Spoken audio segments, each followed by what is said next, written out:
vais vous parler en quelques mots de la loi Oudin-Santini qui nous permet d'intervenir notamment à l'international.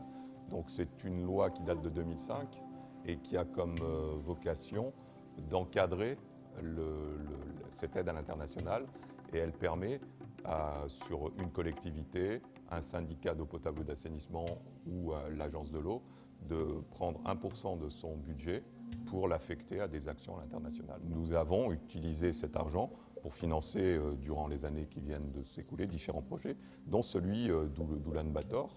Le projet avait 3 thèmes bien ciblés: l'assainissement, l'eau potable et les mesures d'accompagnement. En matière d'assainissement, on a équipé de nombreux particuliers de latrines adaptées au contexte local. Il faut savoir que les conditions climatiques sont très rudes. Il gèle 8 mois de l'année. Donc on a équipé les zones de yourte de latrines. On a mis en place un service de vidange des matières fécales et une unité de compostage de ces matières fécales, avec l'objectif de valoriser ce compost. En matière d'eau potable, on a mis en place un kiosque à eau multiservice, donc avec des services attenants au kiosque à eau pour que le service ne soit pas déficitaire. Et au niveau campagne de sensibilisation à l'hygiène, ACF a créé des clubs de santé, a monté des clubs de santé où des élèves volontaires passent le message à l'ensemble de leurs camarades.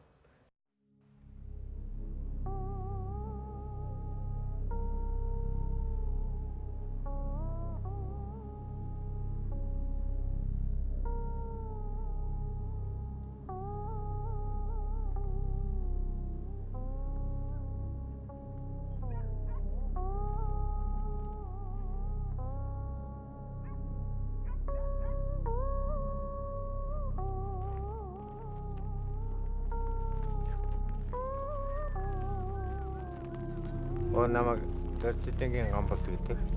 Нас бол одоо 51 хүрч байна да. Би малчин. 400 гаруй толгой малтай. Тэгээд тэр тань хоньныг 300 гаруй байгаа. Үхэр бол нэг босны үхэр юм да, үхэр.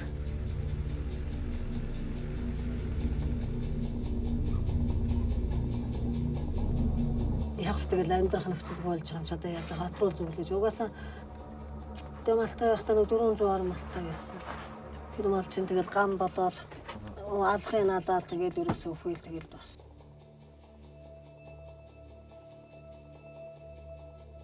Бараг тураал өгч байгаа гэсэн үг л дээ. Хотоо бүр байхгүй малгүй дуусуулсууд яг өөрийнхөө хүүхдэд ижихэн тул дээр төв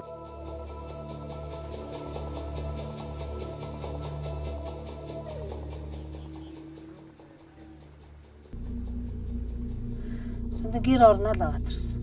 Нэг хэсэгтээ бол хэцүү л юм бэл. Одоо утааны хувьд одоо хэцүү юм одоо яах вэ? Би ганцаараа байж байгаа шүү дээ.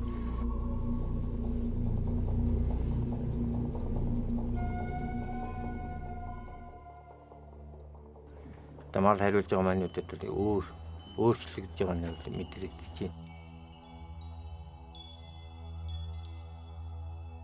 Байдлаар харахад Улаанбаатар хот 2002 он гэхэд 500 мянган хүн амтай байхаар хот төлөвлөгдөж байсан гэж сонссон. Сая 200 буюу нийт хүн амын 40% нь Улаанбаатар. Та бүхний харж байгаа энэ гэр хорооллын өрхүүд бол ямар нэгэн усан хоолой шугамд холбогдоогүй байдгаас болоод ус авах асуудал бол өрхүүдийн хувьд маш хүндрэлтэй байдаг учраас Улаанбаатарын гэр хороолд амьдарч байгаа нэг өрх өрхийн нэг хүн өдөрт 8-аас 10 литр ус хэргэлдэг гэсэн судалгаа байдаг.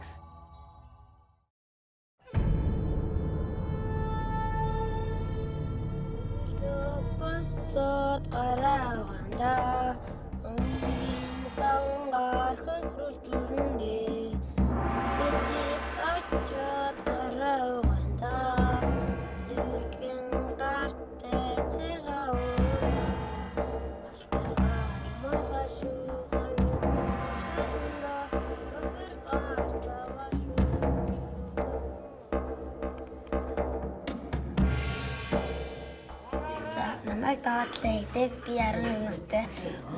Манайх Улаанбаатар хотод гэр хороолт өгдөг. Ажлын 5 өдөр явдаг. Тэгээ хагас сайн батсанд нэгддэг. Багш нарын зааж байгаа нугалтыг гэсэн. Орон нугалтад нэг юм хөсөл мөрөөдөл.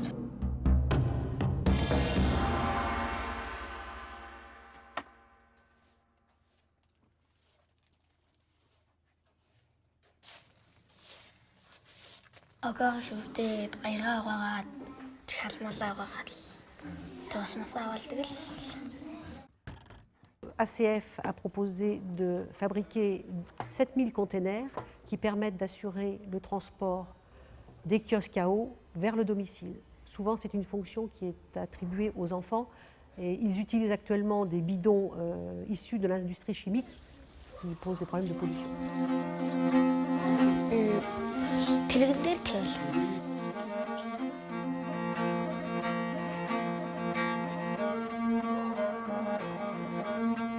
Нэг холлороо. 70 литр суудаг гэсэн.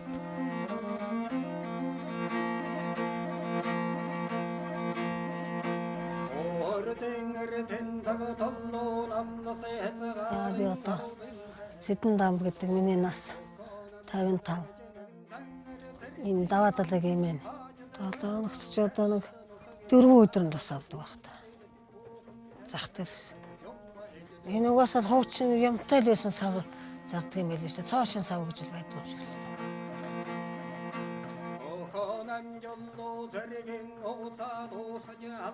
Өрхүүдийн усаа зөөх хадгалагтай хэрэглэж байгаа усны сав нь ерөөсөө дандаа Монголын хэлээр химийн бодистой юм уу эсвэл ургамлын тостой орж исэн савнууд, хуванцар савнууд байдаг. Тэдгээр савнууд нь яг ундны ус хадгалахад тийм тохиромжтой биш, бас бактеритэй ACF хувь нэмрээ оруулж бас яг 10,000 усны савыг өрхүүдэд тараах гэж байгаа.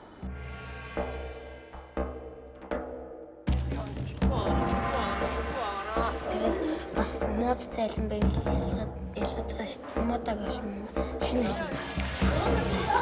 жимсний хүнсний зэлийг алимыг авчаал хүнд угааж магадгүй дээ шүү дээ. Тэрийг заавал хургаж идэх хэрэгтэй. Тэрүүл ахын талаараа заадаг. Dans chaque classe, ils élisent un enfant qui se sent intéressé par le sujet, qui suit une formation avec les équipes d'ACF et qui ensuite retransmet le message à ses compagnons. Donc ils font des formations sur le thème de l'eau, sur les maladies liées à l'eau, sur tous ces sujets-là. Comment se laver les mains, le lavage des mains, ils ont même mis en place une chanson. Ils ont mis en place aussi la journée de l'eau, la journée du lavage des mains. Enfin, ils sont très, très motivés, très impliqués et on voit que ça touche aussi les parents parce que le soir, ils rentrent chez eux, ils disent voilà, il faut se laver les mains, il faut faire de cette façon-là, ça limite les maladies hydriques.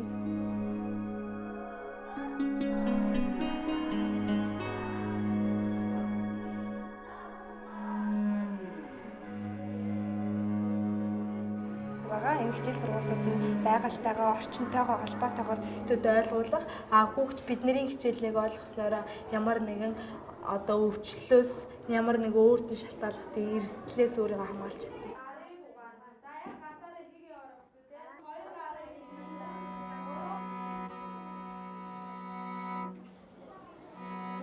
Би энэ Сонгон хайрхан дүүргийн 9-р сургуульд эмч хийдэг. Гэр хороол 90% гэр хорооллын хүүхдүүд байдаг болохоор гэртээ гараа угаах тэгээд дандаа гэр хороолт байдаг болохоор усаа авах тэр сайн биш байсан. Одоо энэ төсөл хэрэгснээс бол хааш бол ерөнхийдөө их сайжирч байгаа. Ерөнхийдөө нөгөө шар өвчин бол 13-4 энэ гардаг байсан бол сүүлийн одоо манай сургуулийн савн хэрэгж хэрэгснээс хойш ерөөсөө 90 багасж 5-6 хүүхдэл одоо жилдээ шаарлах жишээ.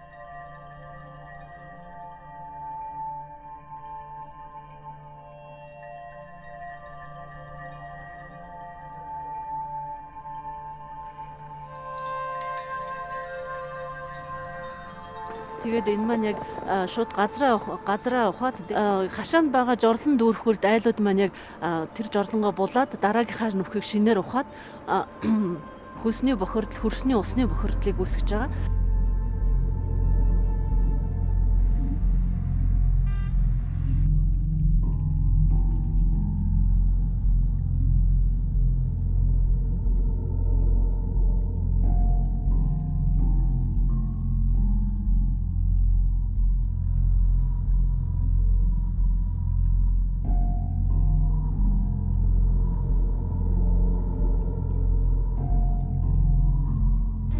муугай жарлын бицсэл нэг өвтөн тусч байна. Тэгээ шинэ жарлал нь болохоор нэг шээхэн тусгай тэгээ гар аваадаг юмтай.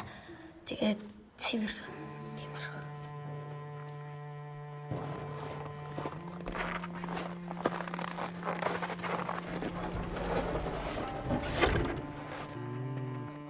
Одоогор бол 150 айл 2009 оноос хойш ингээл барьсан айл гэх юм бол.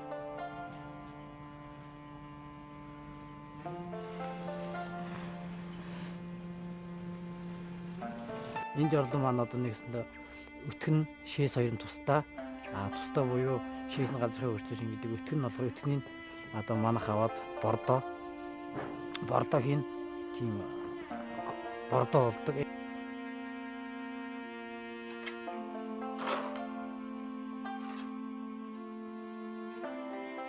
Одоо ирээдүйд гэх юм бол 400-аад айл ийм жорлонтой болно.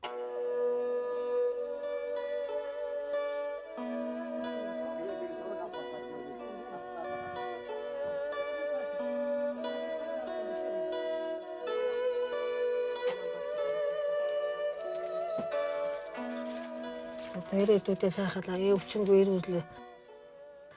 Ирүүлэл бол бас учиртай өвчнгүй байгаасаа л гэж бодож байна.